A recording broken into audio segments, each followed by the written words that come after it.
दोस्तों, आज का हमारा मौजू है उर्दू की पैदाइश से मुतालिक मुख्तलिफ नज़रियात। उर्दू ब्रज भाषा से निकली है, मोहम्मद हुसैन आज़ाद। उर्दू पंजाब में पैदा हुई, हाफिज़ महमूद शेरानी।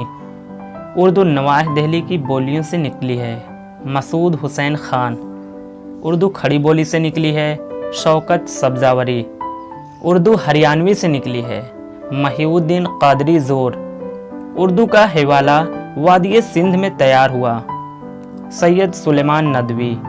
उर्दू की जन्मभूमि उड़ीसा है, डॉक्टर बुखारी। उर्दू मगधी से निकली है, अख्तर औरैनवी। उर्दू दक्कन में पैदा हुई, नसीरुद्दीन हाशमी। उर्दू दिल्ली की ज़ुबान है, सर सैयद अहमद ख़ान। तो दोस्तों, ये था उर्दू की पैदाइश से मुतालिक कुछ अहम नज़रियात।